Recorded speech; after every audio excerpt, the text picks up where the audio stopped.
Muy bien. Estamos predicando una serie completa. Todo el mes de octubre estamos hablando de este tema. El tema se llama Cosas Extrañas.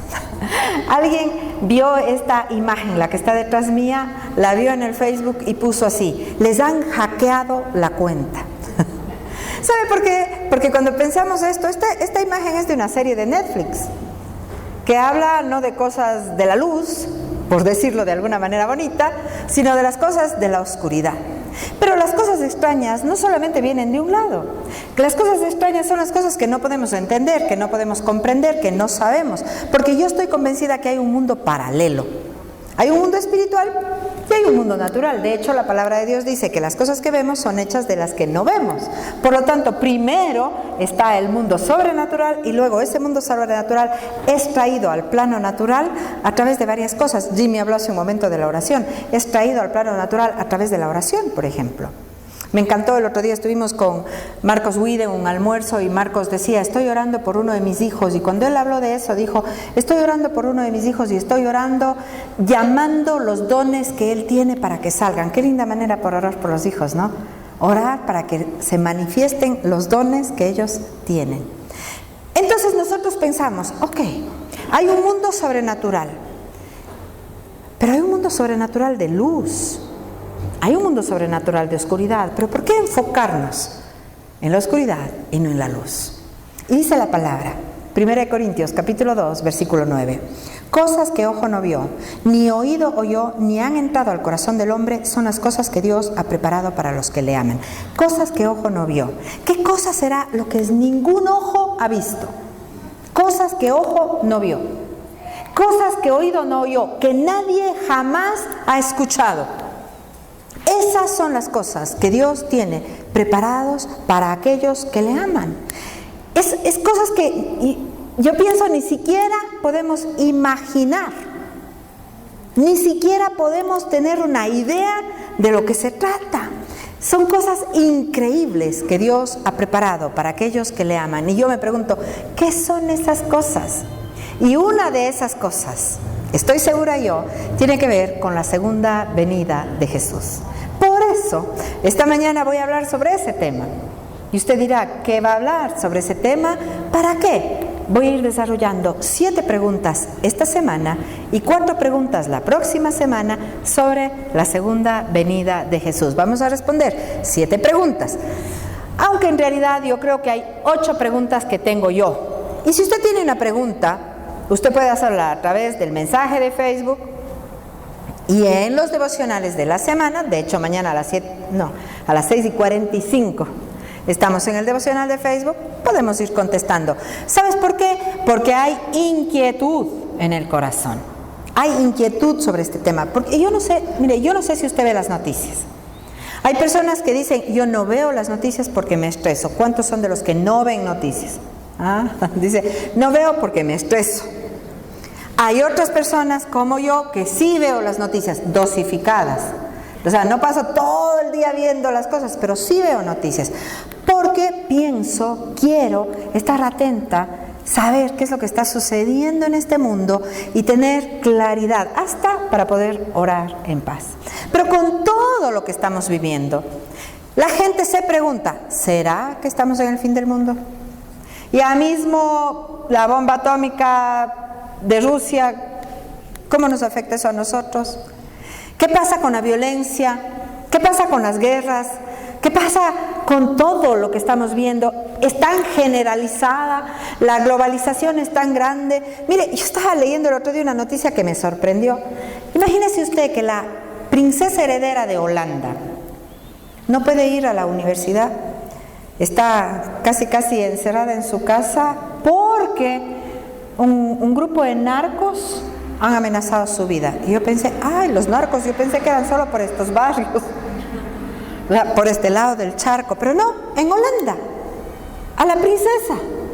Y pensé, la globalización hasta de la maldad, ¿verdad? Está todo tan globalizado. Así que hoy voy a empezar con estas preguntas y estas respuestas porque creo que están en la inquietud del mundo. Estoy tomando como base una serie de enseñanzas del pastor David Thomas. Así que si algo está mal, péguese con él. Pero tal vez usted nunca oyó sobre la segunda venida de Jesús. Tal vez usted nunca supo que eso sucedería. Así que permítame darle una explicación. Está Jesús con sus discípulos caminando en el templo poquitos días antes de que Jesús muera, poquitos días antes. Y los discípulos le dicen: mira, Jesús, qué espectacular es nuestro templo. Mira, maravilloso.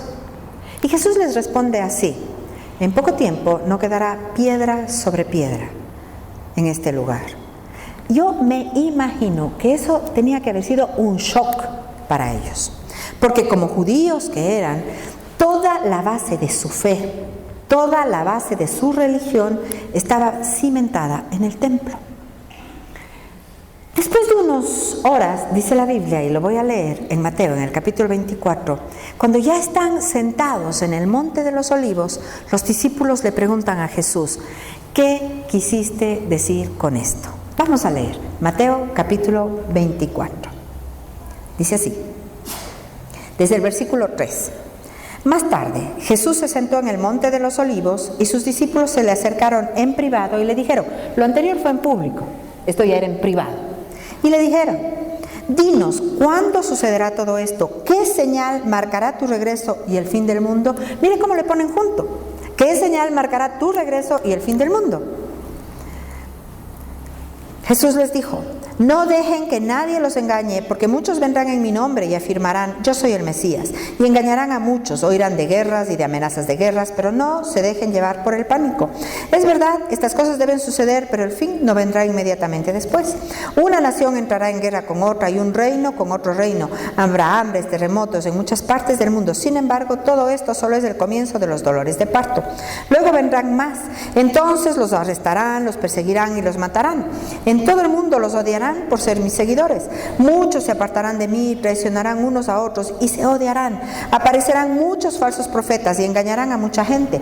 Abundará el pecado por todas partes y el amor de muchos se enfriará.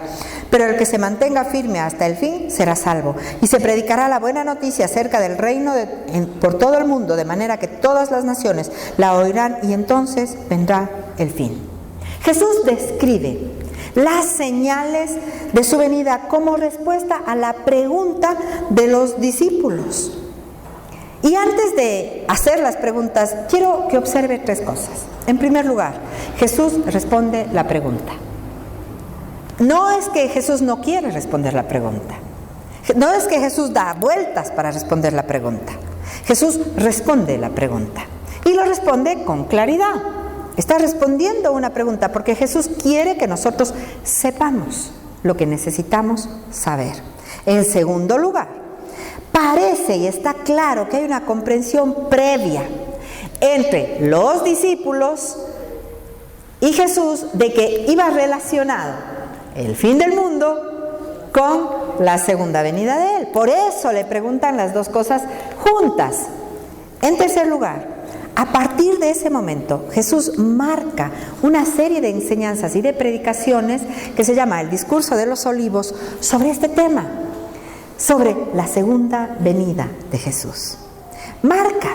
A partir de allí se hablará de este tema mucho más comúnmente. Dicho esto, voy a empezar con las 7 preguntas. ¿Está bien? Primera, la gente pregunta así: ¿por qué ustedes están hablando tanta importancia sobre el final de los tiempos? No basta con portarse bien, con ser bueno, con estar bien aquí y ahora. ¿Por qué tenemos que estar enfocándonos en el fin de los tiempos? ¿Son ustedes una religión apocalíptica? No, no lo somos. ¿Quién es el que está contándonos la historia del final? ¿Sabes qué? No es la iglesia, es Hollywood. Es interesante, ¿no? Porque todas las películas del fin del mundo son las que nos cuenta Hollywood. Y nos cuenta desde su visión distorsionada. Y si leemos y si vemos el fin del mundo por una película o por una historia, no entenderemos nada. Miren, nosotros no somos unos locos que andamos gritando, ¡el mundo se va a acabar! No. pero comprendemos que hay una tensión entre el principio y el fin. Déjeme explicarlo así. Usted tiene un tendedero de ropa. Al un lado un poste, al otro lado el poste y un cordel extendido del un lado al otro. ¿Qué pasa si quito el un poste? Se cae la ropa. Primer poste, la primera venida. Allí se basa nuestra fe. Jesús es Dios mismo, el Rey de Reyes, el Señor de Señores, el que se encarnó en una mujer y nació como un niño pequeño, un pesebre, el que murió, el que resucitó. Ese es un poste, el primer poste. Segundo poste, Jesús volverá ya no como siervo, sino como Rey. Regresará no como un niño pequeño, sino como el Rey de Reyes y el Señor de Señores. Ya no como el Cordero de Dios, sino ahora como el león de la tribu de Judá. Los dos postes mantienen nuestra fe. Si usted no cree en uno de los dos, toda su teología se cae. Toda mi teología se cae, porque está basada en esas dos grandes verdades. Es la tensión de ese cordel la que mantiene la ropa en su lugar. Si usted deja de creer en una de las dos cosas, todo lo que está predicando es en vano. ¿Sabes? Mira una iglesia o mira una persona que no cree en el regreso de Jesús y yo te mostraré una iglesia que idolatra el poder de la carne, que piensa que todo tiene que ver con el dinero, que solo se trata del aquí y del ahora, que no tiene para qué orar y que no busca ni la santidad ni predicar las buenas noticias de salvación. Lo cierto es que la evidencia de esa noticia de Jesús nos enseña a vivir con esta tensión, mi vida aquí y mi vida allá. Dije en el primer servicio, y lo repito ahora, yo estoy preparada para vivir 100 años, pero lista para morir mañana. No sé, estoy preparada para vivir 100 años, planifico mi vida, pero tal vez esté delante del Señor mañana. Es una tensión en mi vida la que tiene que seguir. ¿Sabes? Las personas que tienen la esperanza de la segunda venida de Jesús son personas que viven con esperanza. Pero aquellas que no creen en la segunda venida de Jesús son personas que viven deprimidas. ¿Sabes por qué? Porque todo parece que es hoy. Así que levanta tu mirada y mira más allá. Segunda pregunta. ¿Por qué Jesús describe los eventos difíciles que condujeron a su venida o que conducirán a su venida como dolores de parto? ¿Y por qué enseña que estas cosas deben suceder antes de que Él regrese? Mira, Jesús describe lo que va a suceder como malas noticias. Habrá guerras, habrá esto, habrá otro, malas guerras. Y describe como dolores de parto. ¿Estamos de acuerdo?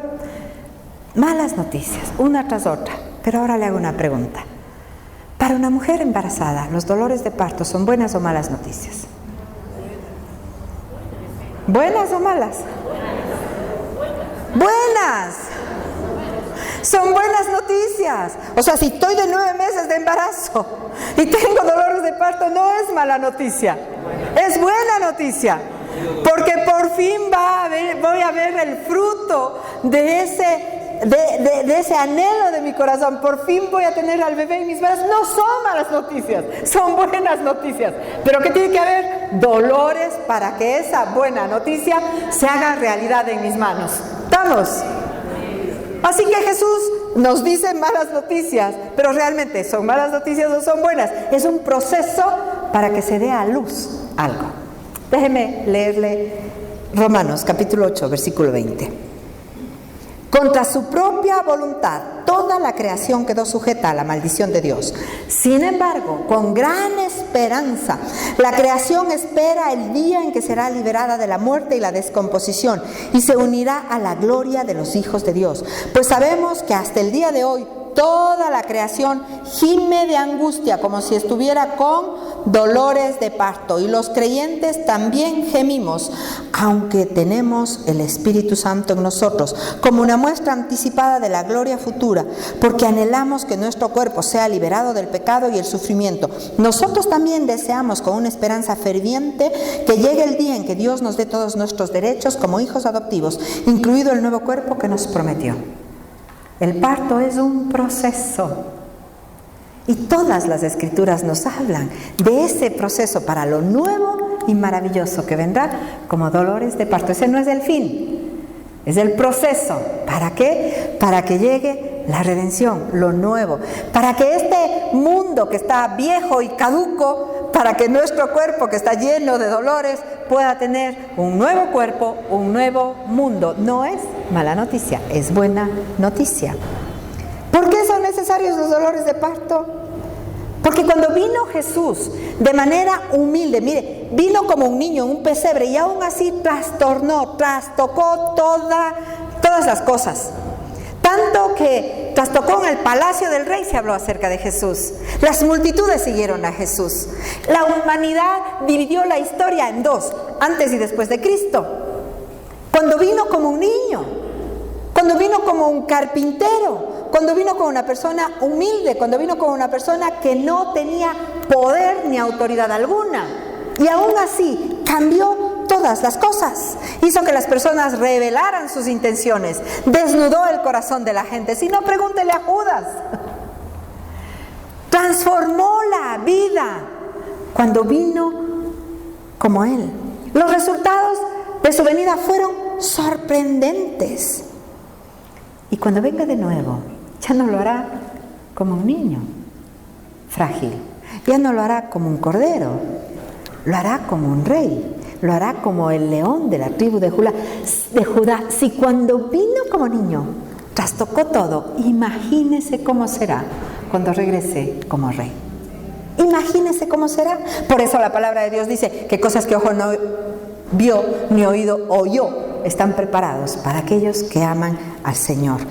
El libro de Zacarías nos dice que cuando los pies del Señor toquen el monte de los olivos, este monte se partirá en dos. ¿Sabes por qué? Porque cuando el Creador se acerca a su creación, la creación pierde la compostura, la creación se desarma, la creación no podrá soportar toda la gloria del Creador, porque se mostrará como lo que es, pasajero, temporal. Pero hay algo eterno que jamás pasará. Hemos visto las señales de las que Jesús habló ir subiendo en intensidad. Eso es lo que hemos visto hasta el día de hoy. Hemos visto que van en aumento de manera gradual, como los dolores de parto. Van en intensidad. Así que no debemos sorprendernos cuando todo lo que conocemos empieza a desmoronarse a nuestro lado. Porque está por dar a luz algo nuevo. Y yo creo que Jesús habla sin dorar la píldora por un motivo y por una razón. ¿Sabes por qué? Porque Él es un profeta. Y los profetas quieren que tú te enfoques en lo que verdaderamente es importante. Que dejes de pensar que todo es aquí y ahora, que esto se descompone. Pero que hay un mundo diferente, un mundo espiritual, un mundo sobrenatural. Y quiere que reenfoquemos nuestra fe. Quiere que miremos las cosas que son importantes. No, que no nos alarmemos. Yo a veces pienso, ¿cómo Jesús quiere? Dices, pero ustedes no se alarmen. Parece una locura. Pero es la misma locura que le dices a una madre que está con dolores de parto y que tiene miedo, pero que también tiene esa tensión entre la esperanza y la alegría de lo que va a venir y el miedo, el temor a cómo va a venir. Dice Lucas capítulo 21, versículo 28.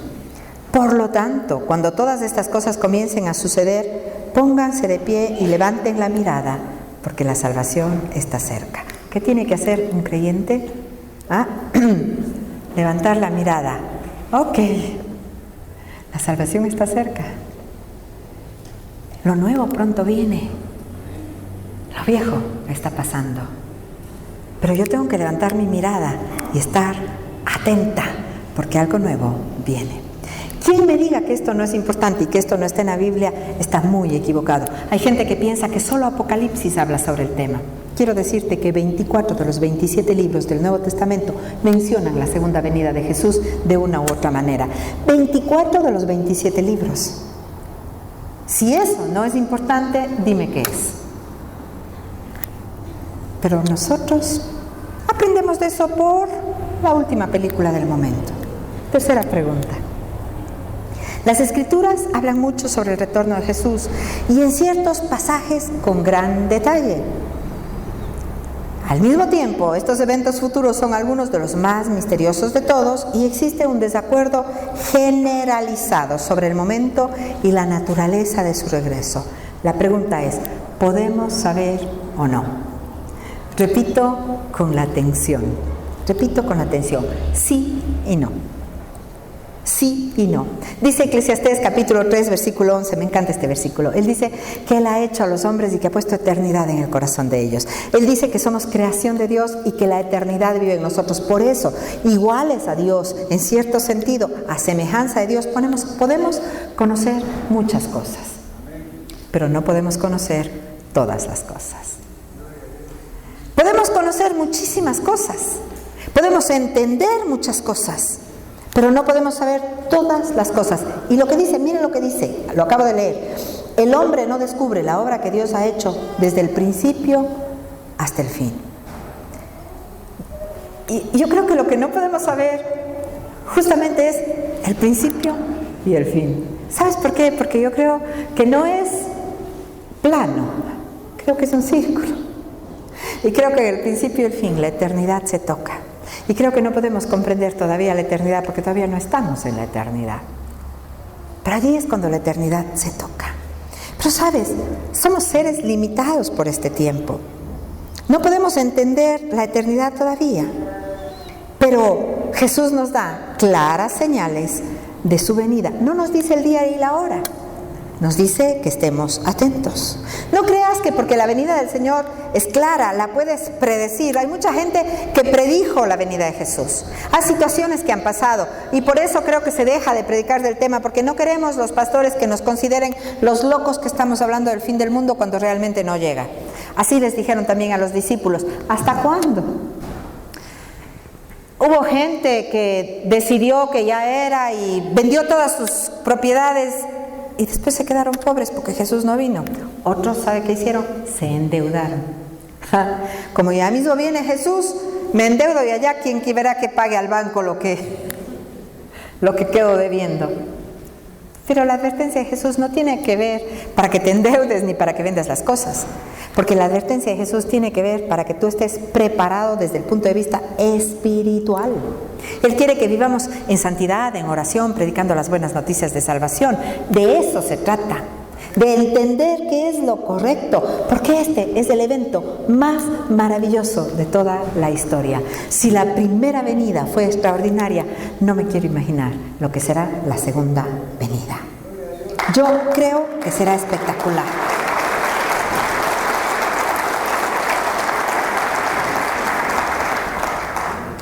La aparición del Señor será un evento único que va más allá de nuestra capacidad de comprensión y que se trata más de la gloria del Señor que de saber el calendario y la fecha. Aunque, como dije, el final se cruza con el calendario. Debido a que es tan importante, su tiempo está oculto en Dios por su propia voluntad. Las señales tienen un propósito específico y el propósito específico es, como le dije hace un momento, reenfocarnos. Lucas 21:34 dice: tengan cuidado, no dejen que su corazón se entorpezca con parrandas y borracheras ni por las preocupaciones de esta vida. No dejen que ese día los agarre desprevenidos como una trampa, pues ese día vendrá sobre cada ser viviente de la tierra. Manténganse siempre alerta y oren para que sean suficientemente fuertes para escapar de los horrores que vendrán, para presentarse delante del Hijo de Dios. Quiero decirte que hay cosas que no podemos controlar. Yo no puedo controlar ni la guerra, ni la plaga, ni la hambruna, ni el terremoto. Pero sí puedo controlar estar atento, estar en oración, estar en paz con Dios, Esas son cosas que sí puedo controlar. Seguir caminando en amor, y de eso es lo que me está hablando aquí. Miren lo que dice, voy a leer otro pasaje, Primera de Tesalonicenses, capítulo 5, versículo 1. Quiero que se dé cuenta que he leído varios versículos de varios libros, porque todos hablan del tema. Ahora bien, amados hermanos, con respecto a cómo y cuándo sucederá todo esto, en realidad no es necesario que les escribamos. Es decir, para satisfacer tu curiosidad, para que tú piensas que tienes una ventaja sobre los demás y tú digas, yo sí sé. No se trata de eso. La única ventaja que tenemos cuando esto suceda es saber que estamos cubiertos por la sangre de Jesús y la gracia del Señor que nos cubre y el poder de su Espíritu Santo en nuestro interior. Esa sí es la ventaja que tenemos, la única ventaja que tenemos. Dice, pues ustedes saben muy bien que el día del regreso del Señor llegará inesperadamente como un ladrón en la noche. Cuando la gente está diciendo todo está tranquilo y seguro, entonces les caerá encima la catástrofe tan repentinamente como le vienen los dolores de parto a una mujer embarazada nuevamente. Y no habrá escapatoria posible, pero ustedes, amados hermanos, no están oscuras acerca de estos temas y no serán sorprendidos cuando el día del Señor venga como un ladrón, pues todos ustedes son hijos de la luz y del día, no pertenecemos a la oscuridad y a la noche, así que manténganse en guardia, no dormidos como los demás. Recuerde que yo le estoy hablando, el pasaje que iniciamos fue Mateo capítulo 24, las señales antes del fin. En el capítulo 25 Jesús habla acerca de las 10 vírgenes, las 5 que se duermen y las 5 que están despiertas. Sigo leyendo. Estén alerta y lúcidos. Es en la noche cuando la gente duerme y los bebedores se emborrachan, pero los que vivimos en la luz estamos lúcidos, protegidos por la armadura de la fe y el amor, y usemos por casco la confianza de nuestra salvación, pues Dios escogió salvarnos por medio de nuestro Señor Jesucristo y no derramar su enojo sobre nosotros. Cristo murió por nosotros para que estemos vivos o muertos. Cuando regrese, podamos vivir con Él para siempre. Así que aliéntense y edifíquense unos a los otros, tal como lo hacen. Yo puedo seguir leyendo pasajes que hablan de este tema. Puedo seguir leyendo uno tras otro, pero la verdad es que lo que yo llego a comprender es que todo se basa en cómo vivimos hacia Dios, la oración fiel, una vida enfocada en Él, el cuidado a nuestros hermanos y el caminar en amor. La preparación auténtica nada tiene que ver con predecir adecuadamente la fecha, el día y la hora. El propósito es estimularnos para que mantengamos la oración y para que nuestra visión espiritual se abra, para que podamos ver lo que ojo no vio y escuchar lo que oído no escuchó.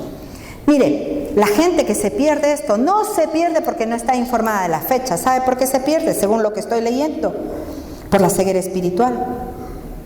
No se pierde porque no esté informada, sino porque su espíritu está enredado con el mundo, la carne y el diablo. Así que, a enfocarnos. Es tentador buscar el conocimiento natural, porque parece, como le dije, darnos una ventaja, pero no se trata de saber qué número va a caer la lotería.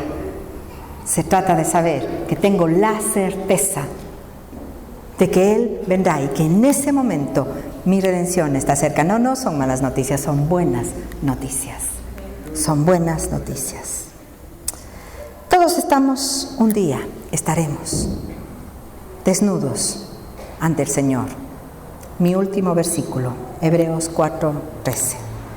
No hay nada en toda la creación que esté oculto a Dios. Todo está desnudo y expuesto ante sus ojos, y es a Él a quien rendimos cuentas. Desnudos delante de Dios.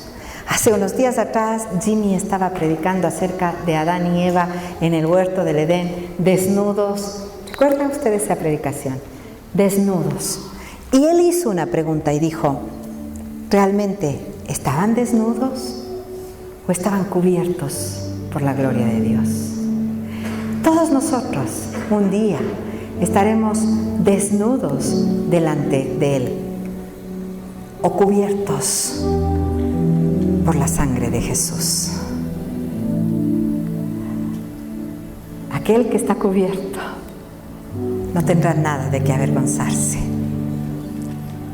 porque todo será limpiado o ha sido limpiado por la sangre del Cordero. Delante de Él delante de Él. La única ventaja que tenemos es la gracia de Dios, la sangre de Jesús y el poder del Espíritu Santo. Y estas bendiciones se apropian no para poder entender lo que significa la final trompeta o lo que diga el libro de Apocalipsis, sino velando y orando. No se trata de conocer el día y la hora, se trata de conocer a Jesús. Eso es lo que Él nos pide. Ese es el motivo para enseñarnos al respecto. Si no enseñamos sobre su regreso con los mismos motivos que Él tenía, caeremos en error y no veremos que las cosas tengan el fin que esperamos. Por eso esta mañana, por un momento allí donde estás, quiero pedirte que cierres tus ojos. ¿Cómo ves ese gran día? ¿Con temor y temblor? ¿Con expectativa de juicio? ¿O con expectativa de redención? La diferencia entre la una y la otra cosa está en tu relación con Jesús. Allí, con tus ojos cerrados, yo te pregunto, ¿estás seguro que tus pecados están cubiertos por la sangre de Jesús? ¿Lo has aceptado como tu Señor y Salvador y estás revestido por su gracia? ¿Han sido cambiadas tus vestiduras sucias por unas vestiduras blancas con las cuales puedes acceder ante ese trono? Si estás seguro, dale gracias a Dios, y si no estás seguro, haz conmigo esta oración y dile: Señor Jesús, perdóname. Perdóname por fallarte, perdóname por no comprender, perdóname por mis pecados. Hoy quiero recibirte, no solo como mi Salvador, sino como el Señor de mi vida.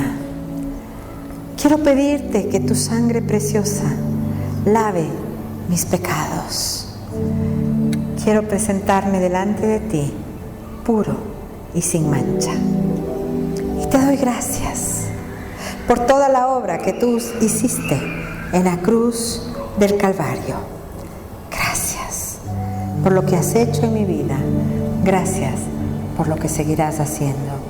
Espero tu llegada con temor reverencial, pero con la expectativa de que la redención está cerca y este mundo caduco será transformado y mi cuerpo también lo será. Te espero. El Espíritu y la Iglesia dicen: Maranata, ven, Señor Jesús. Ven, ven pronto.